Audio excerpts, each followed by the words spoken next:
Hello friends, எல்லாரும் எப்படி இருக்கீங்க? இன்றைக்கி நம்ம வீடியோவில் ரொம்பவே அட்டகாசமான டேஸ்ட்டில் ஒரு சூப்பரான ஸ்நாக் ரெசிபி தான் பார்க்க போகிறோம். கண்டிப்பாக இந்த ஸ்நாக் வந்து பார்த்திங்கன்னா எல்லாருக்கும் ரொம்ப பிடிக்கக்கூடிய வகையில் இருக்கும். அதே சமயம் இந்த ரெசிபி வந்து பார்த்திங்கன்னா ரொம்பவே ஈஸியாக சீக்கிரமாக செய்யக்கூடிய ஒரு ரெசிபி தான். வாங்க இப்போ அட்டகாசமான முறையில் ஒரு சூப்பரான ஸ்நாக் ரெசிபி எப்படி செய்கிறதுன்னு பார்க்கலாம். முதல்ல வெல்லத்தை வந்து கரைச்சி எடுத்துக்கலாம். ஒரு கப் அளவுக்கு வெல்லம் வந்து துருவி எடுத்து வச்சுருக்கேன். காய் துருவம் பார்த்திங்களா, அந்த காய் துருவில் வெல்லத்தை வந்து துருவி எடுத்து வச்சுருக்கேன். எல்லா பொருளையும் ஒரே கப்பில் அளந்துக்கிட்டிங்கன்னா நான் சொன்ன அளவு கரெக்டாக இருக்கும். வெல்லம் கரையிறதுக்காக மட்டும் கொஞ்சமாக தண்ணி சேர்த்துக்கலாம்.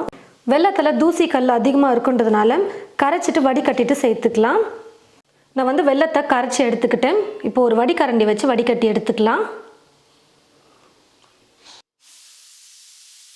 வெல்லத்தில் தண்ணியை சேர்த்து கரைச்சி வடிகட்டினதில் பார்த்தீங்கன்னா கிட்டத்தட்ட ஒரு 3/4 கப் அளவுக்கு வந்திருக்கு வெள்ளை கரைசல். இதை அப்படியே எடுத்து ஒரு ஓரமாக வச்சிடலாம். இப்போ நான் வந்து 2 முட்டை எடுத்து வச்சுருக்கேன். இந்த முட்டையை ஒரு பாத்திரத்தில் உடச்சி சேர்த்துக்கலாம்.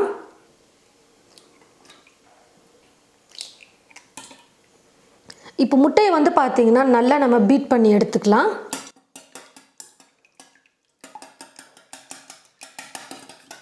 முட்டையை 2 நிமிஷத்துக்கு நல்லா பீட் பண்ணி எடுத்துக்கிட்டேன்.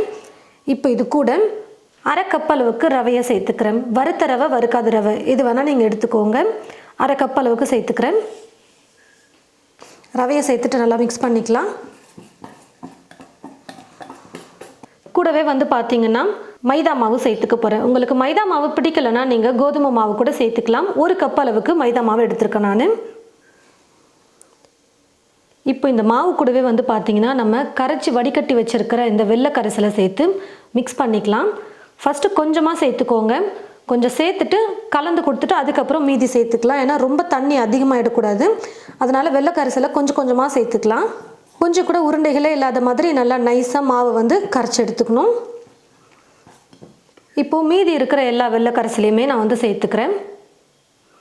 இதுக்கப்புறம் தேவைப்பட்டதுன்னா நம்ம தண்ணி கூட சேர்த்துக்கலாம். வெல்லத்தில் தண்ணியை கொஞ்சமாக சேர்த்துட்டு கரைச்சி எடுத்து வச்சுக்கோங்க. வெள்ளை கரைசலை ரொம்ப அதிகமாக எடுத்துக்காதீங்க. தேவைப்பட்டதுன்னா கூட நம்ம தண்ணி அப்புறமா சேர்த்து கூட மிக்ஸ் பண்ணிக்கலாம்.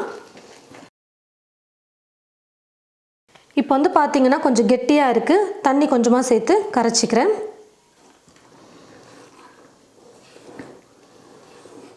பாருங்கள் ஃப்ரெண்ட்ஸ், ரொம்ப தண்ணியாக இருக்கக்கூடாது. ஓரளவுக்கு இந்த மாதிரி கெட்டியாக இருக்கிற மாதிரி தண்ணி கொஞ்சம் கொஞ்சமாக சேர்த்து நீங்கள் மாவை வந்து கரைச்சி எடுத்துக்கோங்க. நல்லா நைஸாக நான் வந்து கரைச்சி எடுத்துக்கிட்டேன். இப்போ ஒரு பிளேட் போட்டு மூடி வச்சிடலாம். குறைஞ்சது ஒரு 10லேருந்து 15 நிமிஷத்துக்கு நம்ம இந்த மாவை நல்லா ஊற வச்சுக்கலாம்.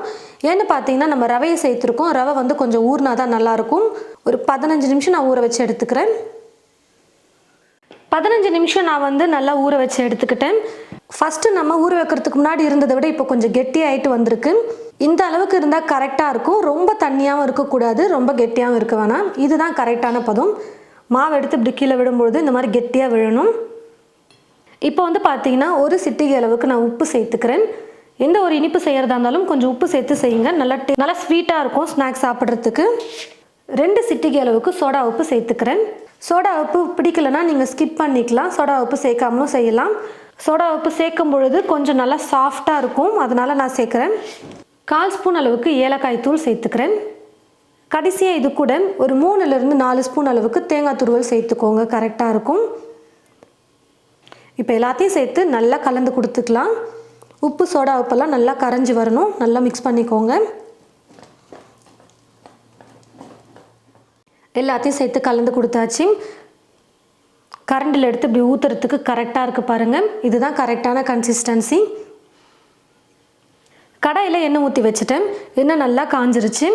ரொம்ப அதிகமாக எண்ணெய் எடுத்துக்க வேணாம், கொஞ்சமாக எடுத்துக்கிட்டிங்கன்னா போதும். அதே மாதிரி நல்லா குழியாக இருக்கிற மாதிரி கடாய் வந்து எடுத்துக்கோங்க. ஃப்ளாட்டாக இல்லாத மாதிரி கொஞ்சம் குழியாக இருக்கிற மாதிரி எடுத்துக்கிட்டிங்கன்னா நமக்கு நல்லாயிருக்கும் ஸ்நாக்ஸ் செஞ்சு எடுக்கிறதுக்கு. ஒவ்வொரு கரண்டி மாவாக எடுத்து நான் ஊற்றிக்க போகிறேன். எண்ணெயில் ஊற்றும் பொழுது மட்டும் கொஞ்சம் தீயை குறைச்சிட்டு ஊற்றிக்கலாம். எண்ணெய் நல்லா காஞ்சதுக்கப்புறமா மாவை எடுத்து எண்ணெயில் ஊற்றிக்கோங்க. கொஞ்சம் லைட்டாக எண்ணெய் இப்படி மேலே ஊற்றும் பொழுது நல்லா எழும்பி வரும். 2 பக்கமும் நீங்கள் திருப்பி கொடுத்துக்கிட்டே இருங்க. அப்போ தான் நல்லா 2 பக்கமும் கலர் வரும். அதே சமயம் நல்லா வெந்து வரும். தீ வந்து ரொம்ப ஃபுல்லாக வைக்க வேணாம், கொஞ்சம் லைட்டாக குறைச்சிக்கலாம். ஃபுல்லாக வைக்கும்பொழுது மேலே சீக்கிரமாக கலர் வந்துடும். உள்ளே வந்து மாவு வெந்திருக்காது, பச்சையாகவே இருக்கும். நம்ம முட்டை சேர்த்துருக்கிறதுனால நல்லா பன்னு மாதிரி சூப்பராக எழும்பி வரும். அப்பப்போ திருப்பி கொடுத்துட்டே இருங்க 2 பக்கமும், அப்போ தான் நல்லா வெந்து வரும். பாருங்கள் ஃப்ரெண்ட்ஸ், கலரும் நல்லா மாறிடுச்சு, நல்லா வெந்து வந்திருக்கும். இப்போ நம்ம எடுத்துக்கலாம். தீ ஃபுல்லாக வைக்காமல் கொஞ்சம் மிதமான தீயிலே குக் பண்ணிக்கலாம்.